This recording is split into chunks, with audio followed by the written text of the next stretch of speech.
What is going on, everyone? Welcome to the very first episode of GamePulse Weekly, your Monday morning briefing for the biggest gaming stories you actually need to know. And honestly, this was a wild week to launch a news show. PlayStation is making one of its clearest platform moves in years. Destiny 2 is preparing for its final live service content update. Assassin's Creed Black Flag Resynced is starting to look like way more than a simple remake. And Nintendo somehow found a way to turn your phone photos into chaotic little mini-games. So this week, we are cutting through the noise. No endless headline dump, no filler, just the stories from the week that actually matter for players and why they matter. Grab your coffee, get comfortable, and let's jump into the first ever GamePulse Weekly.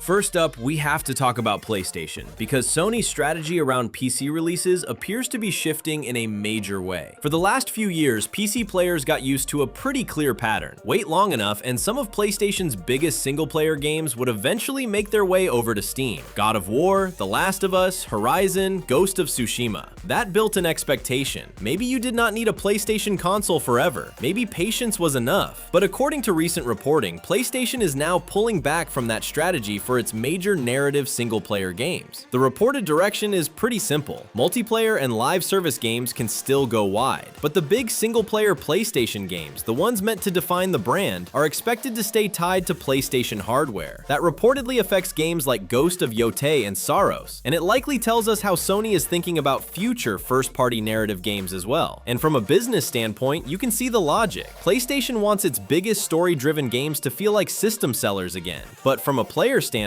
especially for PC-only players, this is a frustrating pivot, because after years of opening the door, Sony now seems to be saying, actually, the crown jewels are staying home. That makes this more than just a PC port story. This is PlayStation reasserting what it thinks its console is supposed to be. And that brings us right into the next PlayStation headline. Sony has confirmed a new state of play for Tuesday, June 2nd at 2 p.m. Pacific and 5 p.m. Eastern. The big confirmed game is Marvel's Wolverine from Insomniac. That is the reason this show immediately matters. Wolverine is currently the only confirmed title, and according to the announcement, it is expected to kick off the broadcast. Now, I am not going to sit here and pretend we know every surprise that is coming. That is how showcase coverage gets messy, but Wolverine alone is enough to make this one of the biggest live watch events of the early summer. Insomniac has earned a lot of trust from players, and Wolverine is the kind of character where tone, combat, violence, traversal, and story all need to land. If this gameplay reveal hits, PlayStation gets a major narrative win heading into showcase season. If it does not, the conversation changes fast. So yes, if you care about PlayStation, Wolverine, or just the next wave of big first-party games, circle June 2nd. And if you want the full summer showcase calendar, we already dropped the complete master schedule breakdown over on GamePulse Central. But of course, it would not be modern gaming news without a price increase. Sony also announced that PlayStation Plus Essential is getting more expensive for its 1-month and 3-month plans. Started on May 20th, the 1-month plan moved from $9.99 to $10.99, and the 3-month plan moved from $24.99 to $27.99. Important detail, this is not every PlayStation Plus tier across the board. This is specifically the essential 1-month and 3-month pricing. Sony pointed to ongoing market conditions, which is the kind of corporate phrase that does not make the charge feel any better when it hits your account. And that is why this week feels so mixed for PlayStation.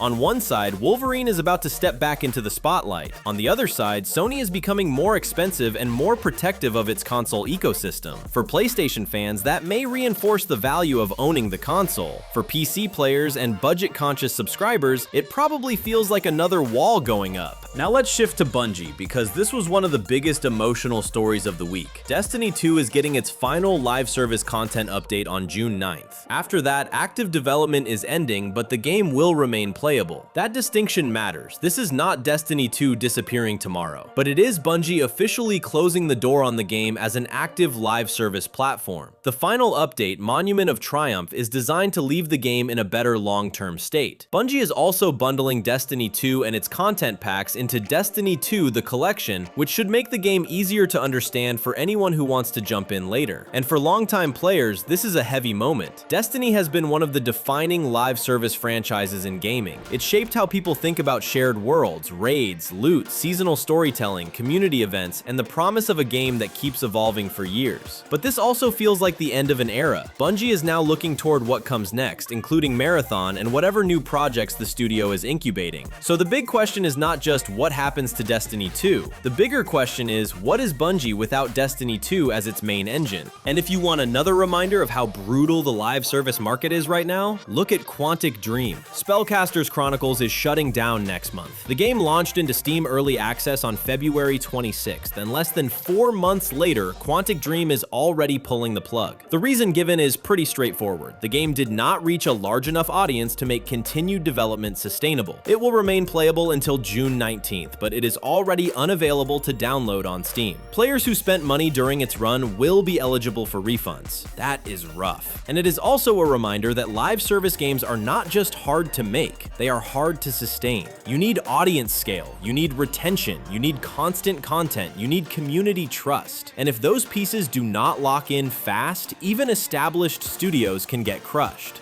So between Destiny 2 winding down and Spellcasters Chronicles shutting down almost immediately, this was a brutal week for the live service conversation.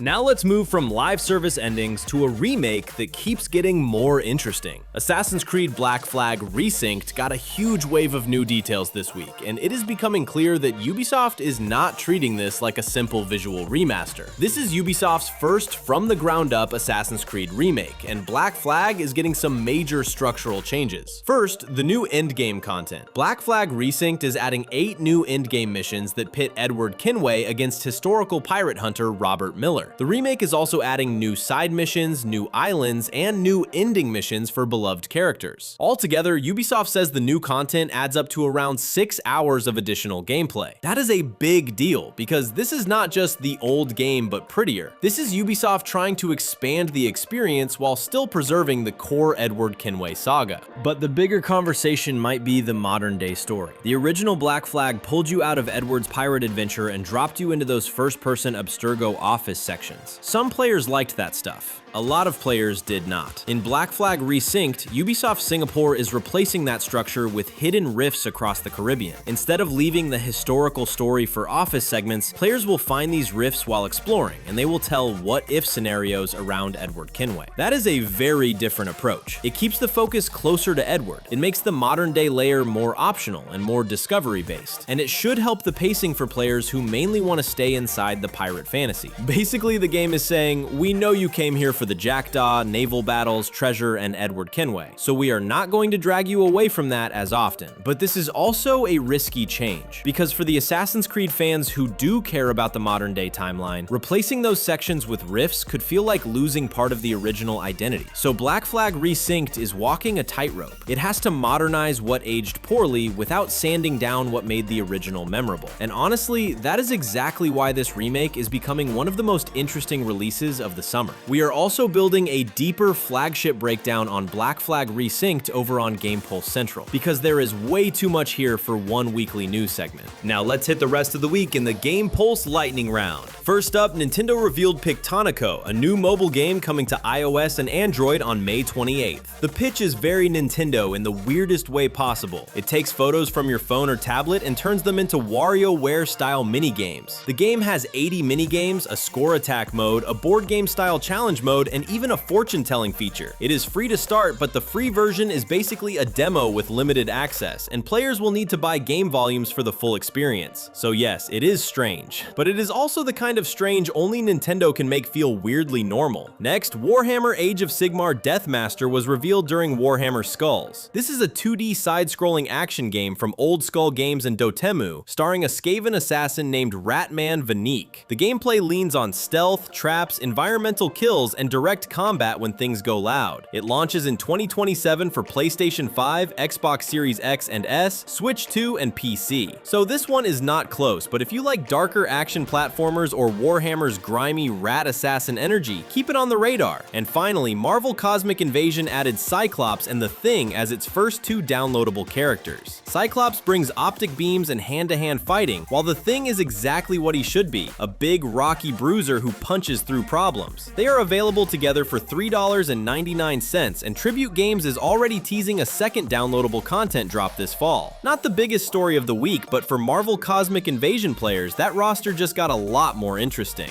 Now let's talk about the indie side of the week, because the 2026 6-1 Indie Showcase had a lot worth watching. Game Informer highlighted 11 games from the showcase that stood out enough to hit their Steam wishlists, and a few of them sound genuinely promising. Blue Ridge Hunting is a co-op cryptid hunting game built around low-poly horror and tracking Mothman. Feather's Edge is a bird-led Metroidvania where movement and combat are built around piercing through enemies. Midnight Horde looks like Vampire Survivors mixed with parkour and gothic town building. Blocks for Babies somehow mixes block matching with a Doom-style shooting twist. Forklift Flower Pot Botanical Investigator sounds like an Outer Wild-style mystery with a very strange vehicle at the center of it. And Greytail has a horror noir look while pulling from Zelda-like exploration. That is the value of showcases like this. Not every game is going to become huge, but this is where you find the strange stuff before everybody else catches on. So if you are tired of only hearing about massive sequels, remakes, and platform wars, the Indie Showcase is worth checking out. To close out the week, let's hit the quick watch list. The big release from the May 22nd weekend was LEGO Batman Legacy of the Dark Knight, and that is already looking like the easy recommendation for Batman fans and LEGO fans. Yoshi and the Mysterious Book also launched and seems to be landing as a charming, lower stakes option. Bubsy 4D is out too, although based on early critical response, that one sounds like a much harder recommendation. And if you are looking for something outside the obvious big names, Zero Parade for Dead Spies is one to keep an eye on, especially for players interested in the next project connected to the studio behind Disco Elysium. So the quick GamePulse version is this: if you want the safest weekend pick, LEGO Batman is the play. If you want something softer and charming, look at Yoshi. If you are curious about weird critical disasters, maybe look at Bubsy from a distance. And if you want something more narrative heavy and strange, keep Zero Parades on your radar. So that is your weekly gaming report. PlayStation is tightening its console identity. Wolverine is about to lead the next state of play. PlayStation Plus Essential is getting more expensive. Destiny 2 is heading into its final active development update. Spellcasters Chronicles shows how unforgiving the live service market has become. Black Flag Resynced is looking like a much bigger remake than expected. Nintendo is doing weird mobile Nintendo things. Warhammer is giving Skaven fans a dark action platformer. Marvel Cosmic Invasion expanded its roster, and the 6-1 Indie Showcase reminded us that some of the most interesting ideas are still coming from smaller teams.